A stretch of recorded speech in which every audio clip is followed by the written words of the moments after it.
Today's webinar titled Optimizing Your Security Budget with TrustedSEC. My name is Stephen Marshwitz, Director of Program Development here at TrustedSEC.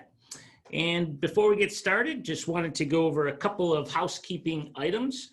The webinar is being recorded, so you'll be able to check it out later on our site. And if you haven't done that for the other ones, we've had quite a few other webinars, gotten a lot of traction, so definitely check those out. We'll also have it on YouTube, and then for sure answer or ask any questions in the Q&A section. So if there's something you'd like to learn a little bit more on, just let us know. So first, a quick overview of TrustedSEC. Our tagline is Evolve Beyond Threats, which has a twofold meaning. Number one, we constantly strive to stay ahead of those threats and those threat agents. And then secondly, when we talk about evolving beyond threats, we want to align to that information with the regulations and risks to the business, which we'll be talking a lot about today. We seek to provide really more value than anyone else to build your security posture in the most cost-effective way. And we have quite a few services to choose from. And again, things have really been picking up in the incident response, unfortunately, but also for most customers, but also within remediation assistance and training. So that's really shown a lot of traction, as well as our advisory services. So what we really do is kind of help you walk through a full life cycle of your program, from building it, testing it, fixing it, and then also, again, responding to any incidents that you have. So really the point of TrustedSEC, though, is our great people, and we have a few of them here today that I'm really excited to introduce and have you meet and talk to. Both of them are practice directors for different practices. So let's start it off with Jeremy. Jeremy, can you tell us a little bit about yourself?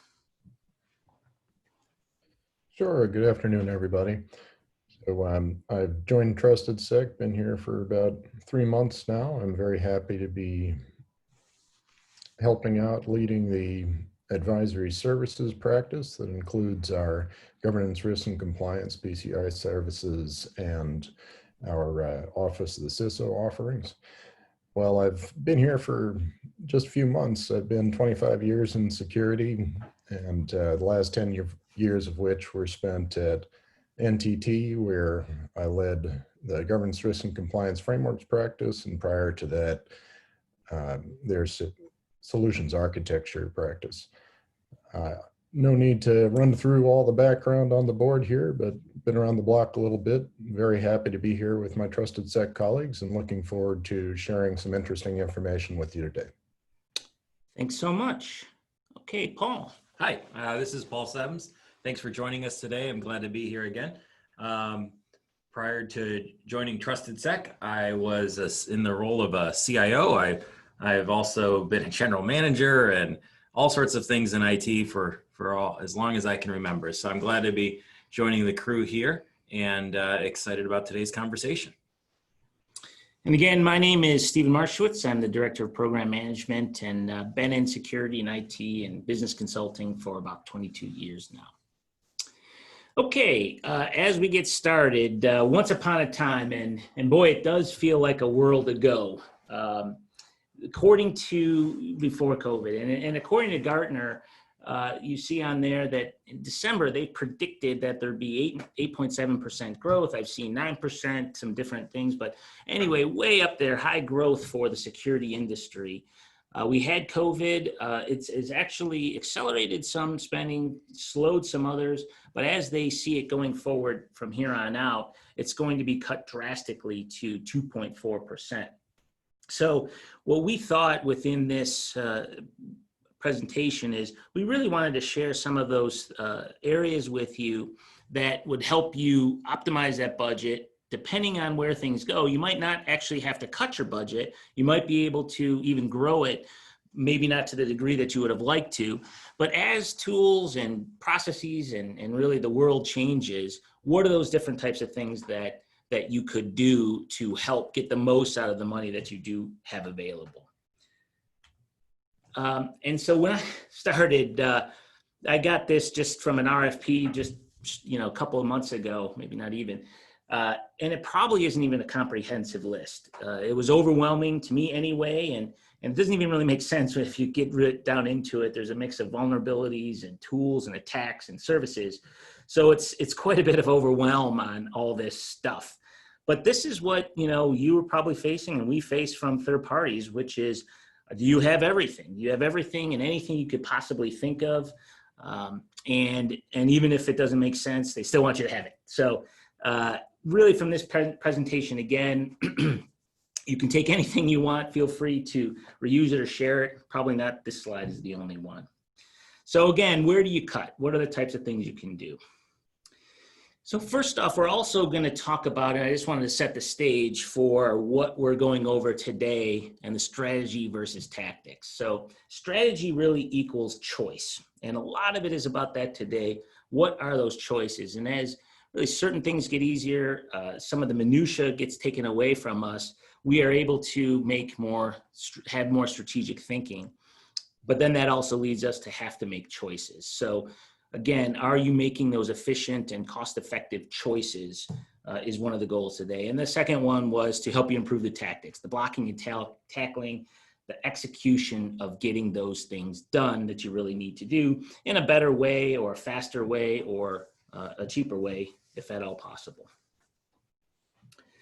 And I wanted to really start with, again, something that we hold near and dear to our hearts here at Trusted Sec, which is we're always going to be here for you. If you'd like to ask questions, call us. I always say there's no one person that knows all there is to know about security and compliance. So there's over 70 folks in Trusted Sec now, and pretty much everyone's we're going to have an expert on every area of security and compliance.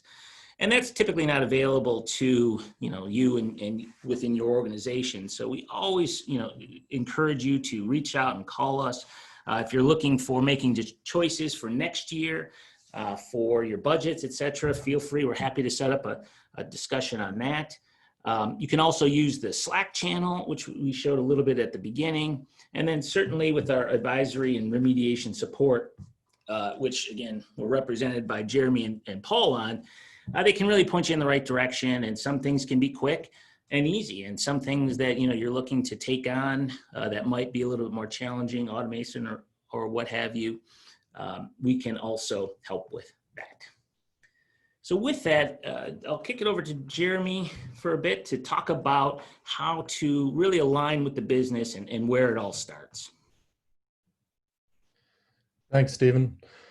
So really, when you begin any sort of planning exercise, whether you're starting from the get-go or you're looking to realign because of some sort of change, it comes down to governance early on. What you want to do is be very well aligned within the organization, the structure, and have leadership buy-in. Make sure that you have sponsorship from up above and align with the business strategy. And when we talk about strategy, it's about what you're trying to achieve in your business. What's your business trying to do? What are the benefits it provides? How do you optimize the use of the resources that you have, whether it's people or systems or third-party relationships? How is it that that's supporting the business? And then what we'll spend a fair amount of time talking today about would be how to optimize to the level of risk that your business is experiencing.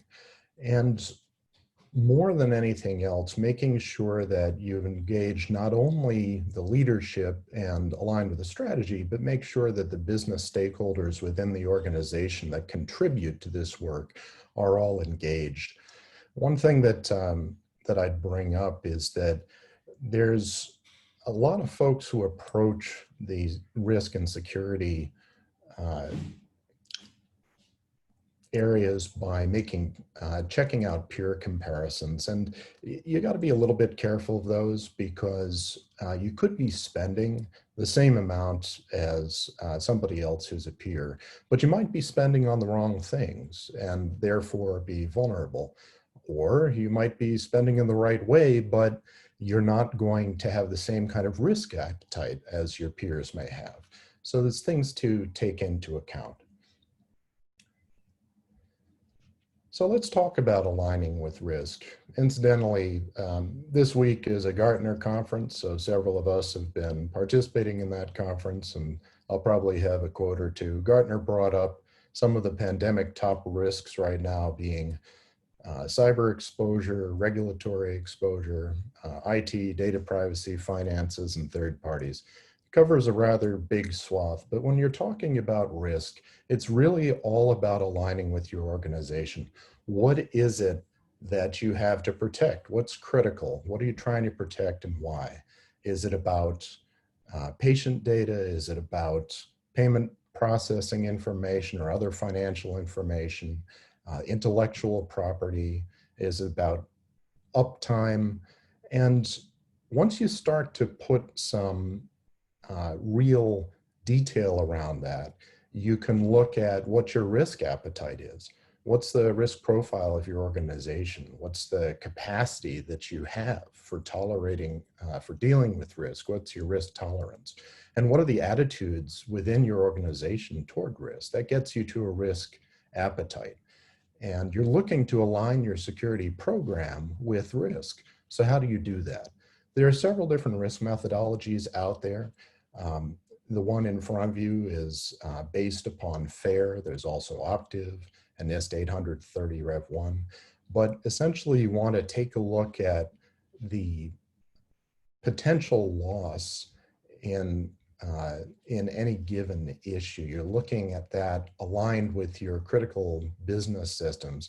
And essentially you get a crosswise comparison of those magnitudes and the frequency that they occur. So you can get a prioritized list according to risk. And that will help you to better understand how to make decisions within your organization. It's one of the better ways to determine funding is to go ahead and align to risk. And when you do this, you're also able to better communicate that to decision makers in your organization. Board presentations that represent risks in terms of financial impact to the organization and likelihood tend to be far more successful than more qualitative representations.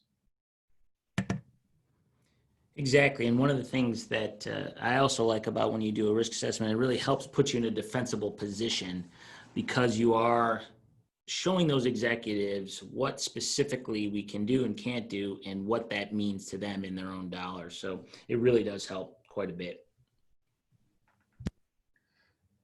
Thanks, Stephen. And once you've got a good understanding of risk, a good risk assessment underpins any sort of initiative that you might take to then manage that risk after the fact. So how do you do that?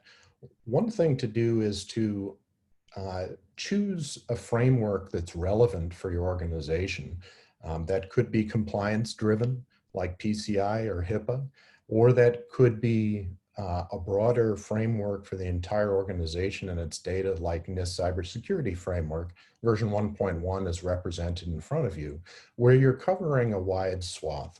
The areas where you identify, protect, detect, respond, and recover in your organization, covering from soup to nuts the different areas of security controls. And I'd like to stress that there isn't only one correct way to approach this.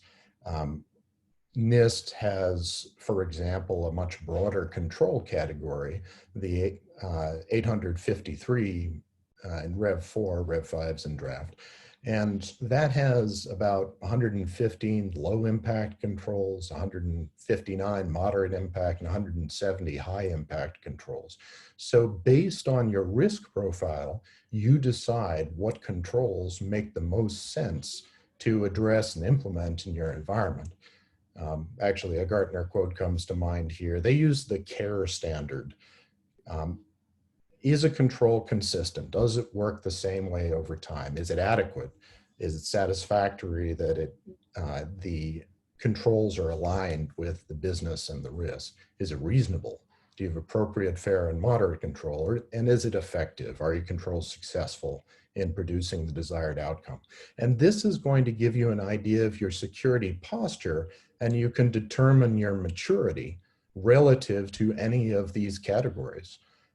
One way of approaching maturity at a very basic level is, are you doing things ad hoc, as issues come up in a very reactive manner without any repeatable process? Or do you have some repeatable process in place, but perhaps it's not consistent everywhere, it hasn't been written down everywhere? Or have you defined and documented your process? Are you able to track and measure against all of these different areas in a reasonable approach? Are you aligning to risk? Are you able to tie these controls back to those critical assets that we talked about earlier? And lastly, are you optimizing according to your organization's requirements and budgets? And have you built some sustainability into the process? These are all things that you can approach with a controls type assessment like this.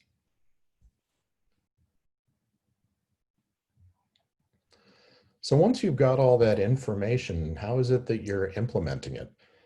Most of the clients that we work with have a huge number of tools that they've accumulated over time, whether those have been purchased or inherited or open source or free type of tools.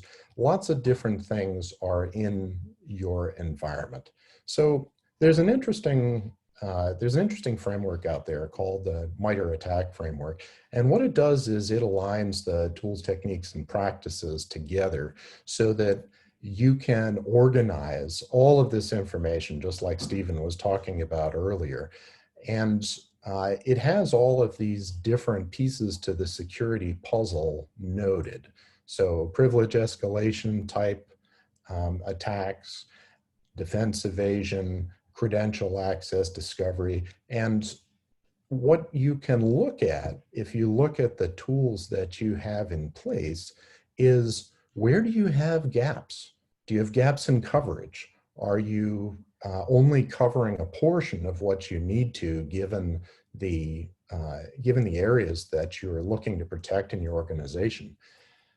Is there a risk of a blind gap, something that you have no visibility into, so essentially the unknowns?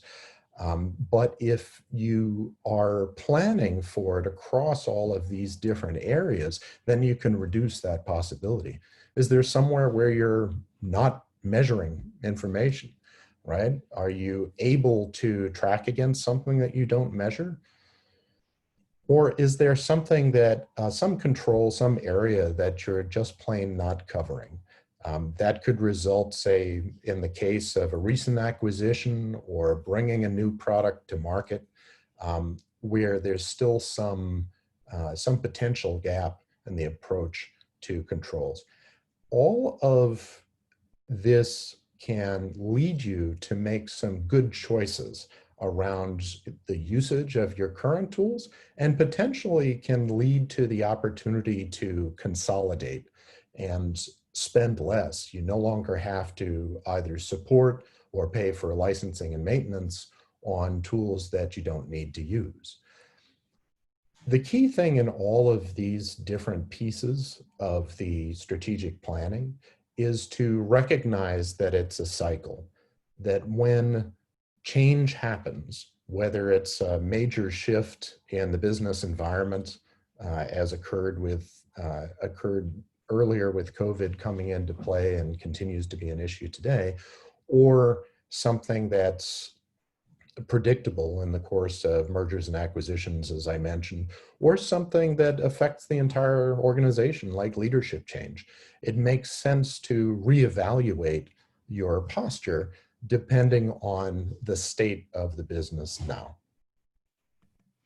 Yeah, that's great. And just to tack on to that, it's, we're using it not just for tool coverage and reducing those costs where there's overlap, but also for effectiveness of, do you have the right number of resources and do you have the right capability of those resources? So again, it's sort of a different way of looking at your program and collecting that information so that when you're going to talk to the executives to get the budget that you need, or if you're dealing with, hey, do we put a new roof on the building or do we invest more in security? How do they even know that you've really looked at all all different angles.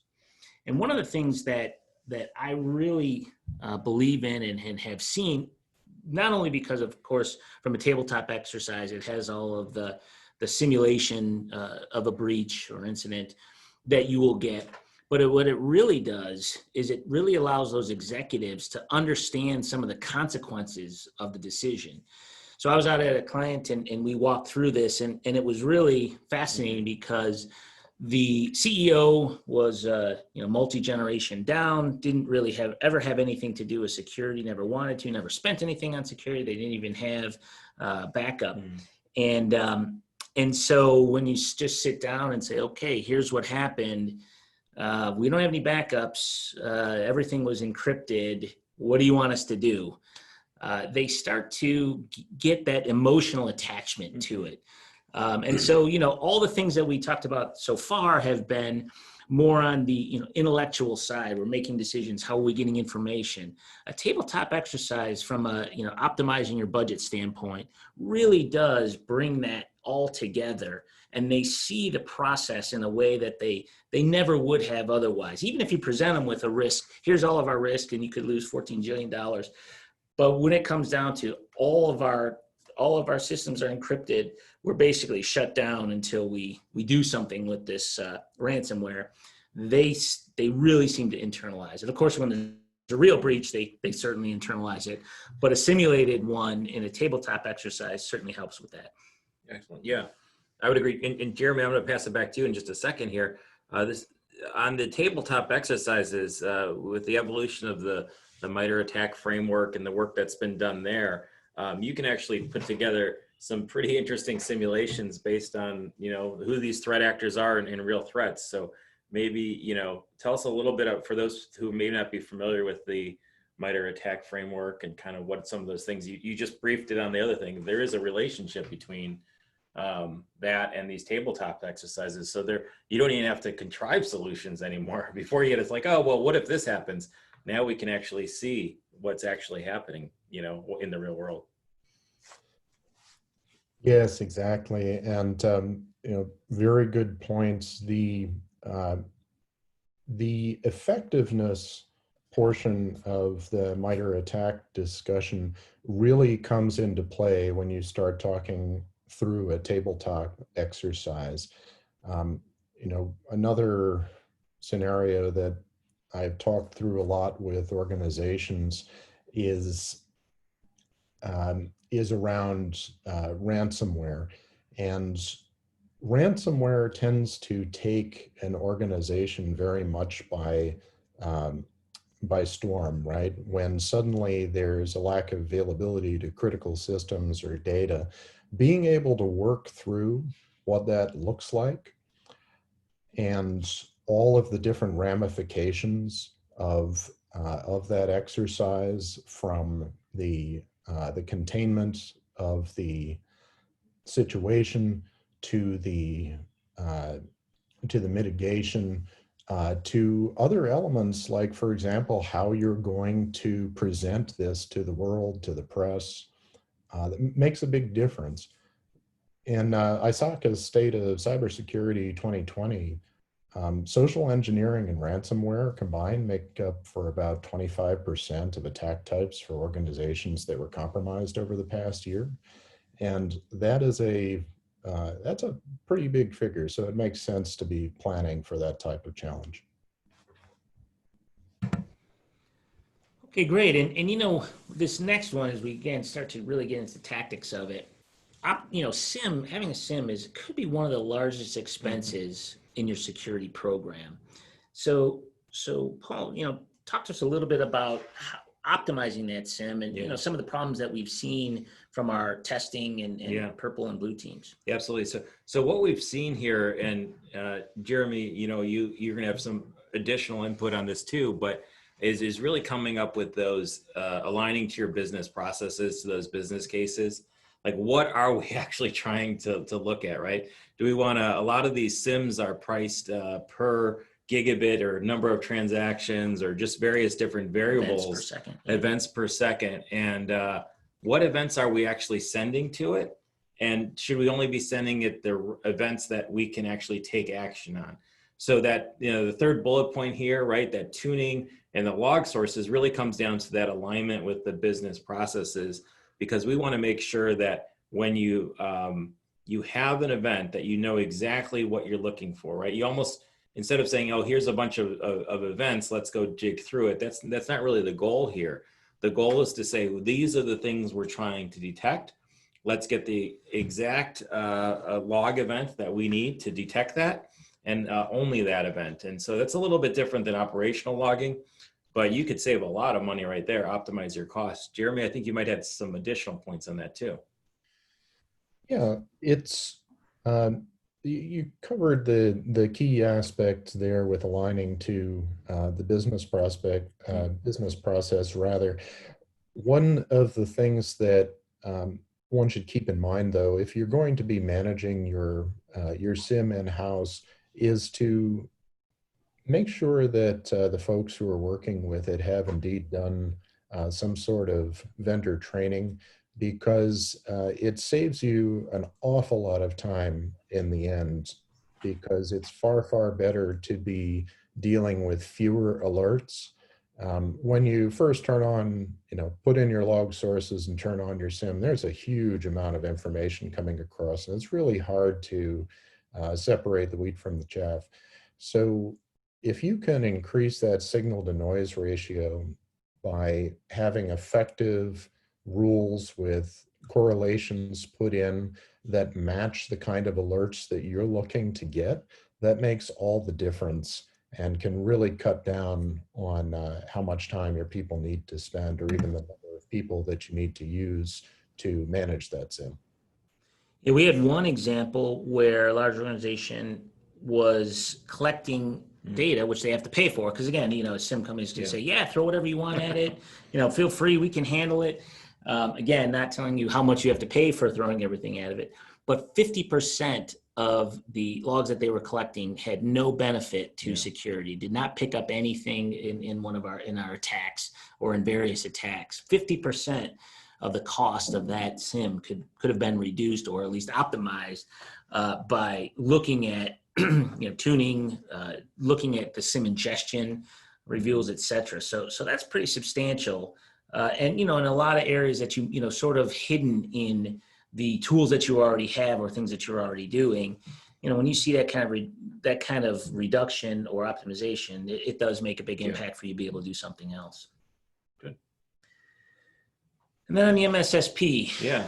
So I'm going to jump in on this one a little bit. And so, that training that we just talked about, right? Having people properly trained, when it comes to taking a look at a service provider that actually is going to be managing that SIEM, who's going to be there at 3 o'clock in the morning when those attacks come in and being able to respond to it. It's great to have a tool, but you also need the processes and the people to deal with it. And so, some people want to build their own, or they're say, hey, you know what, we're getting into this. We'll have our engineers, work 3 shifts or whatever to go through that. That may not be optimal. So even though there might be a cost, you should really take a look at making sure that you are optimizing your costs related to how you're going to monitor those alerts and those things that come in. Sometimes it makes sense to have your own staff, but a lot of times it makes sense to take a look at a 24/7, 365 MSSP that can do that for you. So instead of having to have 3 people, that you hire and train and are watching that pane of glass the entire time, it might make sense. That could cost you that $300,000 to $400,000. It may make sense to spend $150,000 or $200,000 to have that outsourced. So there's definitely some things you need to optimize there, but based on the size of your organization, again, run the numbers and see if it does make sense. One thing that won't work is saying, hey, we have these security engineers and network engineers, and we're just going to put them on call. That doesn't really work so well. That would be a way to not optimize cost. It'll cost you definitely more. You're not getting the value out of your investment. I don't know if there's any other thoughts on that. I was saying doubling down on the previous slide, MSSPs will often price their services based on the number of events per second that you have based on your SIEM. So in a similar way, you're now, if you can really optimize that, you might be able to cut a substantial amount of money out of your budget from doing those 2 things. You don't need to know everything. You need to know there's Right. stuff that you can act on. We talked about that. I had this one back in my just general IT days. We always had this idea that why are we collecting this data unless there's going to be some action, associated with it, right? So you can have all this data, you can take that data and turn it into information and all this other thing and the whole paradigm of data.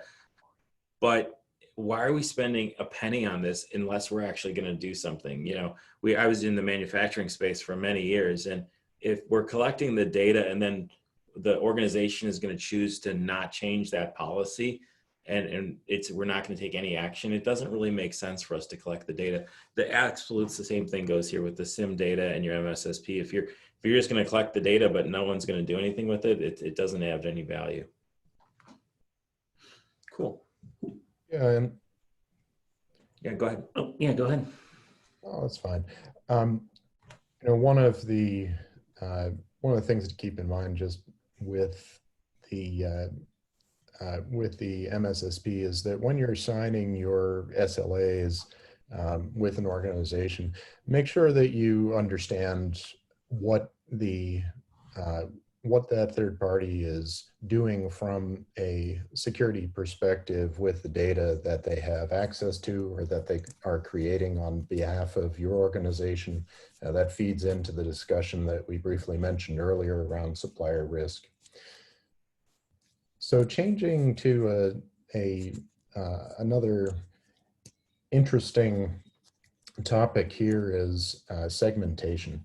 Many of the organizations that we work with are trying to figure out just how to get their hands around the big problem that is security in their whole environment.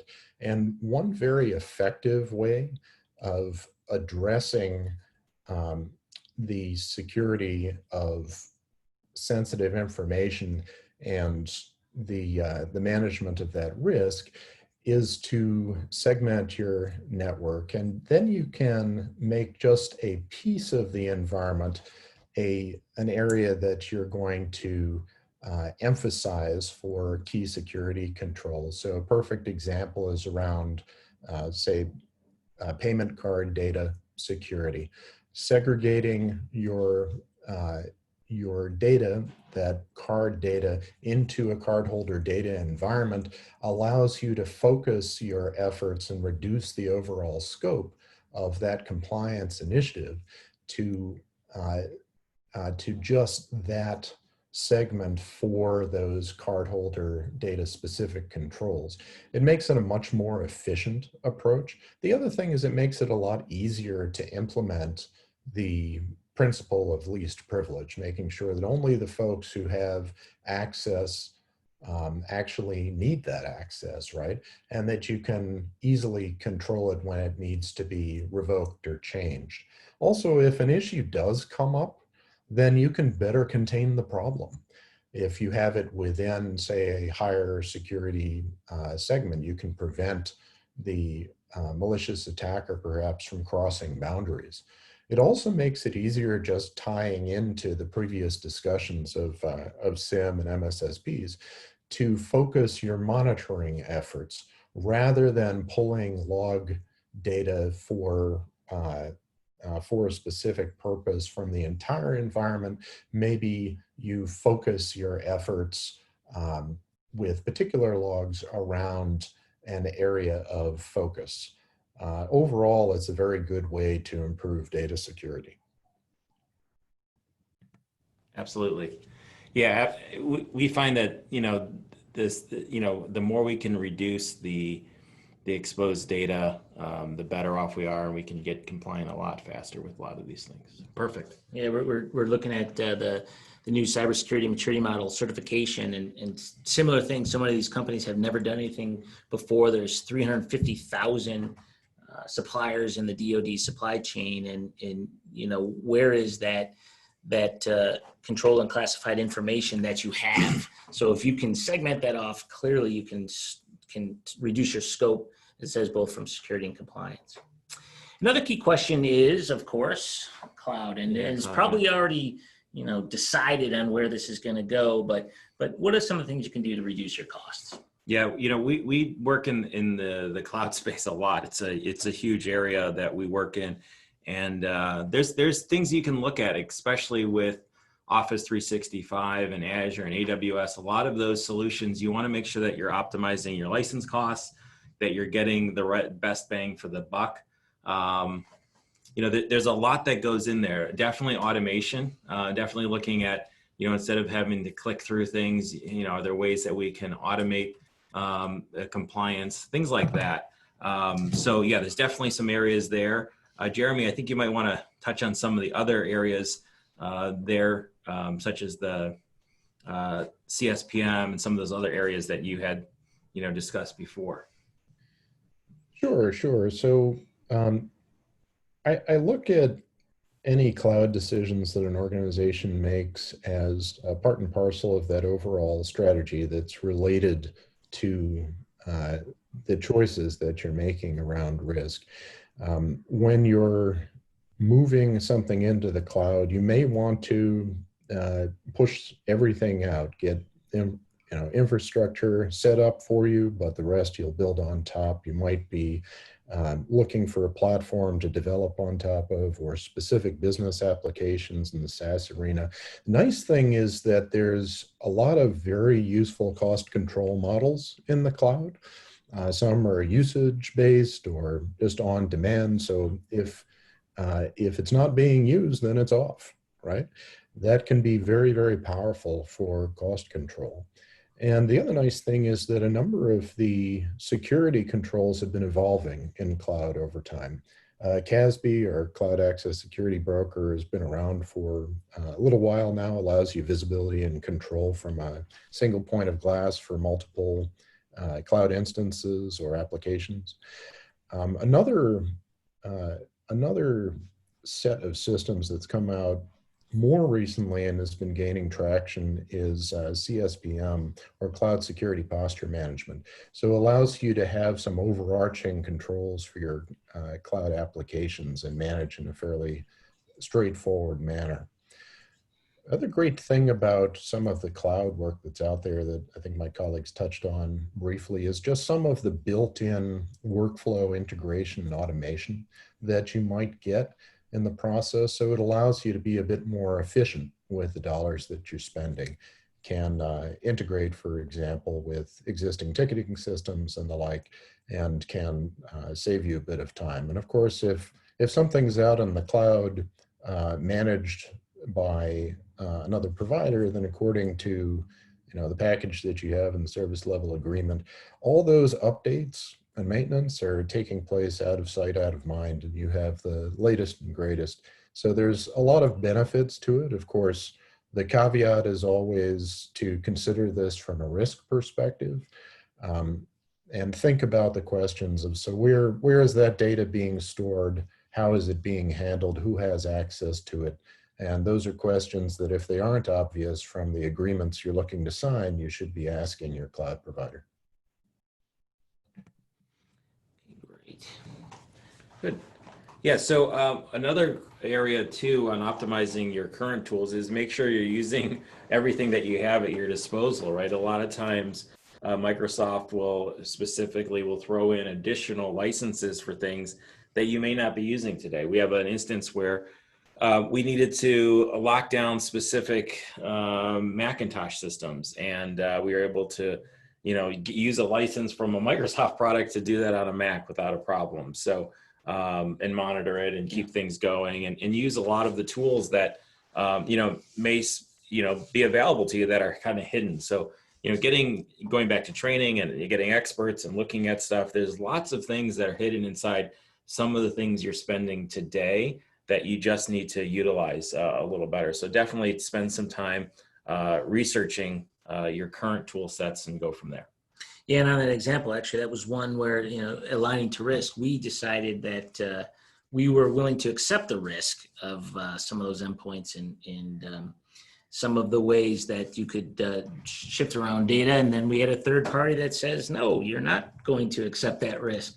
So yeah, it really makes a difference in what you can do. And, again, not having to spend any money on it, or, with a little bit of help or consulting or what have you, basically saves from you having to buy another tool. Or even, you can reduce a tool back to the consolidation of tools. So that really did make a big difference. And then on the Security Compliance Center, similar types of things, we're going to see, I believe, more and more of that, what you're doing in your program really integrate into an Office 365 or AWS or whatever.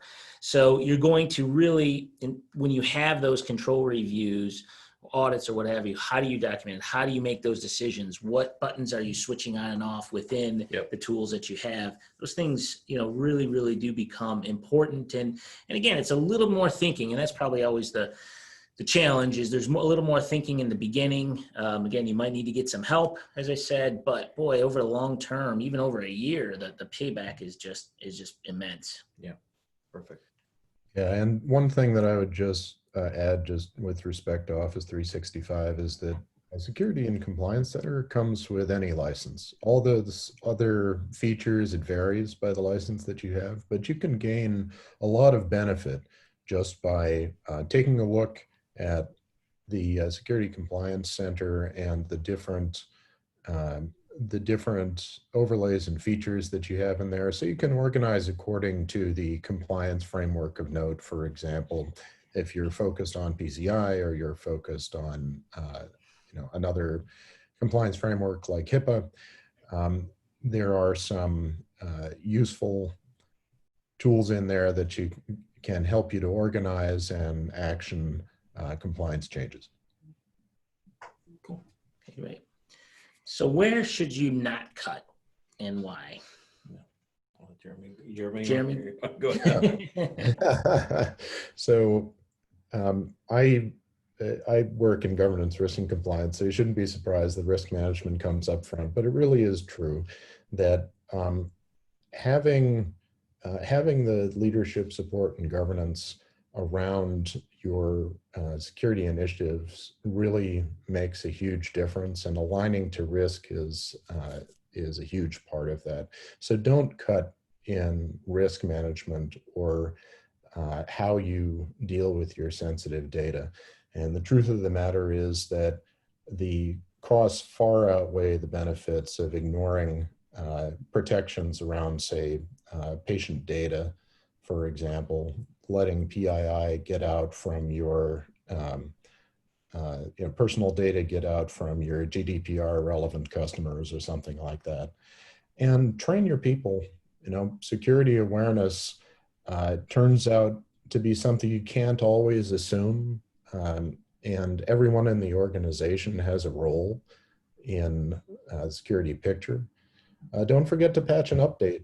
Sounds basic. A lot of folks have automated it, but in several cases, you might have legacy systems that need to be addressed. There might be an acquisition that you made, for example, where they have different processes in place, but the patching and updating is something that can't be ignored. And back up, whether it's just regular business continuity or dealing with the increases of late in ransomware, having those proper backups makes all the difference between an incident that you can deal with and one that is a halt to your business operations. The incident response and recovery, we talked about tabletops earlier, but keep that program healthy and current. Make sure that you are running those tests. One thing that should be talked about more, but whether you're doing it by a process or a product, privileged access management, the kind of access and provisioning that's associated with your administrative folks or with executives is something that really makes sense to be aware of, to understand, and be planning for. If an administrator moves on, that's something that makes a whole lot of sense to lock that down quickly. And supplier risk management. Depending on your business model, everybody deals with suppliers of some sort, and they have varying levels of access to your organization. Managing this process in a discrete fashion that takes into account the particular risks and addresses the contracts and service level agreements is critical not to leave out, even if you're looking to optimize your budget. Perfect. That's a great summary of those items. I would also just push on the backups. Make sure that you can actually do the restore, right? So just what we're seeing in the remediation side is when after incident response gets in there and they try to recover stuff, that those backups are so critical, especially to protect against ransomware, making sure that they themselves are protected. We're seeing it lately now that a lot of those threats are going directly against the backups first. So yeah, just putting my 2 cents on that one. It's super important. Definitely don't cut in your backup area. And privileged access management comes up a lot too. It does. It does. You know, the ability to keep those credentials secret and to be able to make sure that, you know, endpoints all have local admins have different usernames and passwords. Yes, you can do that with you know, free solutions like the LAP solutions from Microsoft, where we have our own open source solution here at TrustedSec to help with the endpoint password changes. But those work good, but you might want to also consider some of the commercially available solutions that really take that to the next level and can really help prevent some of that lateral movement. And then also, again, that gets into protecting the backups. You know, if someone gets DA, the domain admin, can they get to your backups? They shouldn't be able to, right? Some things that people don't think about, like, well, they're not going to get DA, so I'll just protect it that way. Well, they're going to get DA, and what do you do then? So really good stuff there. A few other things to keep in mind, right? Just from a best practices approach, get back to the basics. Identify what your critical assets are. You know, like I said early on in the conversation, what do you have to protect and why? And always keep in mind that assets, in the end, it all comes down to your data. What is it that is the lifeblood of your organization, and how should you be prioritizing your risk approach? And actually do take a risk-based approach.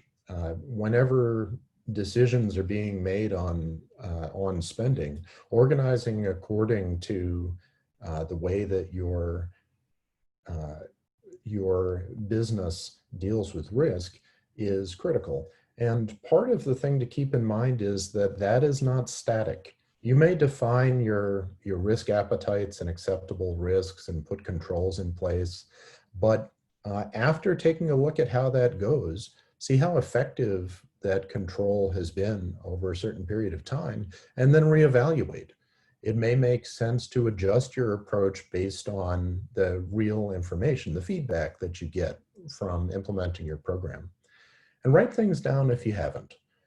It's rather a lot of organizations can get by without doing a lot of documentation when they first start out. But as your business grows and expands and is successful, it's important for scalability, it's important for onboarding, it's important for consistency, making sure that you're able to say what are the commitments that the organization has made to security, the do's and don'ts. And that from that flow all of the different procedures and plans and standards and guidelines. As I mentioned earlier, and we talked about, test that incident response plan. I really can't emphasize that enough. It's not enough to just have an untested plan, because the reality is you don't know exactly how it's going to go till you really walk through the steps. So highly recommend it. Some great lessons learned can come out of it. And it's something that should be done on a regular basis. Again, I know I've mentioned it before, but supplier contracts, a critical area to address security. And on the basics point, make sure you're addressing the principle of least privilege. Like, if you don't need access to it, then don't give it, right? And just putting the plug out there for multi-factor authentication. It's something that a lot of organizations are using for with great benefit. And I highly recommend that you consider it when you're talking about access to access to your internal network, for privileged access to key systems, but it's an area that can save you a lot of grief. Yeah, one of the areas in there that's interesting is they have MFA on some, but not all. And that seems to be actually prevalent also. Well, what's the biggest challenge to the? Well, multi-factor authentication, it can definitely be a huge improvement in your organization's security, but you definitely want to make sure that you do it across the board, right? So just because, if you're going to take the time to do it across for everyone, not just some places, because it's pretty easy to detect if it's not enabled for someone and then they just brute force it or they look for their password somewhere. So, Yeah, and that comes up pretty often. Should be all. So we did promise a little bit of information about free tools. There's a lot out there. And for security practitioners on the line, you'll recognize many of these. I don't think I need to go through all of these in detail, but recognize that there are some things that you can do on your own with some free or open source tools that are out on the market, whether it's about network discovery and scanning or traffic analysis. All of these are household names. We actually had a webinar recently around Sysmon, just to help you with your Windows event log analysis. You can really get a lot of mileage out of these, but you get what you put into it, right? The flip side to all this is that you need to spend time on it, and you need to educate yourself on it. And it doesn't come with the same kind of support. There's community support, but the expertise of a company behind a tool is really what you pay the licensing costs for, or what you pay consulting for. So it really depends on your choices internally, what makes the best sense for your organization according to your risk profile. Great. But speaking of free, there's rather a lot out there on the internet, several different resources that you can use.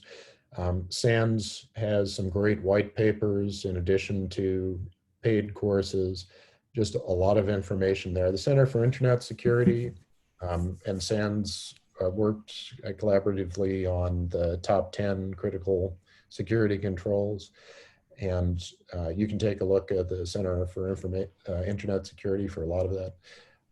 NIST, as we've talked about before, has not only the standards, but a lot of information just around security and its implementation, risk management, as well as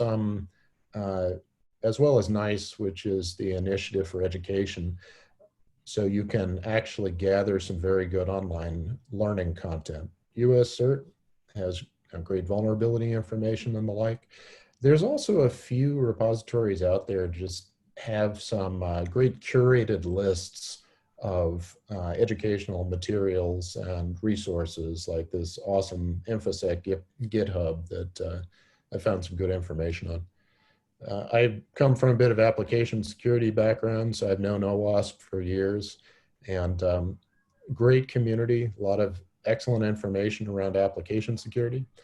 And Dark Reading has not only articles, but also some webinars and courseware, a few other training references here as well. There are some search engines, for example, that are specifically designed, the MOOCs here, for finding information on free courses, and lots of courseware out there, right? There's, MIT has their open courses, and University of Maryland has, I think it's Coursera. And if you have the time, but not necessarily the resources to spend for an expensive training with SANS or others, you can certainly find a lot out there. Just one key thing to keep in mind is that pay attention to how current the information is and make decisions based on multiple sources, because it is the internet, and unfortunately, there's a fair amount of information that isn't necessarily as good as you might hope. So just one little caveat for all that. Yeah, those are great resources. So it looks like we have a few questions. There's one from an Alex H. in Cleveland, Ohio. Stephen, you want to talk to that question there? Yeah, you're talking about the cloud, and you have different levels for Office 365. Any advice on the pros and cons of the extra spend, kind of briefly? Yeah, it's a good point. So when you're looking at your Office 365 licenses, you probably want to make sure that you're using those features, right? So a lot of people, oh, we need enterprise, and there's smaller organizations and they may not need it. So make sure that you're getting the right licenses. Sometimes you could be overspending. Sometimes you could actually be underspending. And what I mean by that is you may need some of these compliance features, even though you are a small organization, and it makes more sense to buy the right license. There may be an enterprise seat to get you that.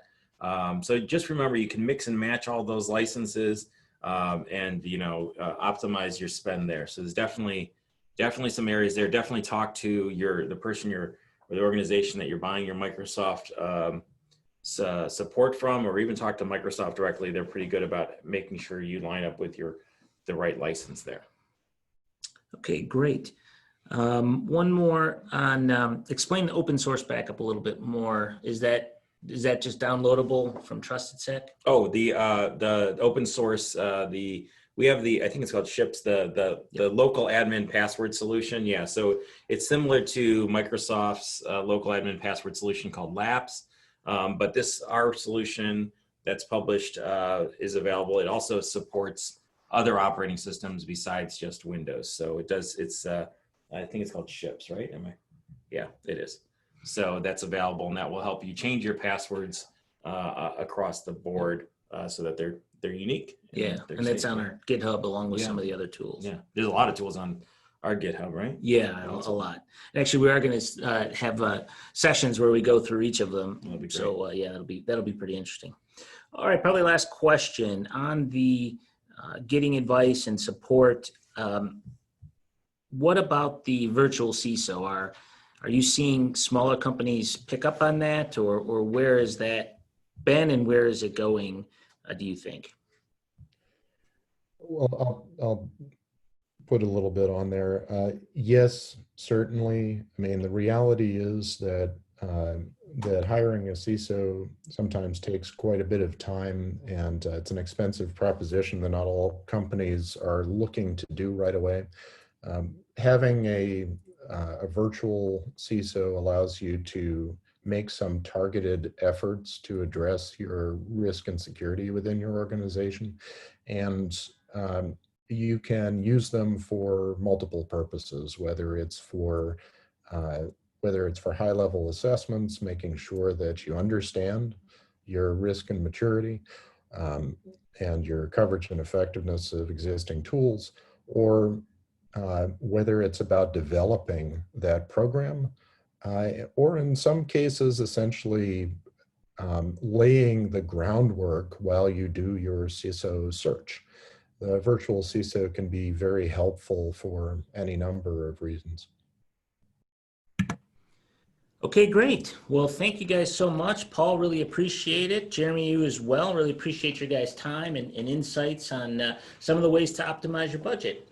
I want to just thank everyone for joining as well, and make sure you keep in touch with some of our webinars. Our next one we'll have on red team guidance and how to prepare for a red team. So should be pretty interesting when that comes about. So make sure you're looking forward to that. Again, thank you so much, and we will see you next time.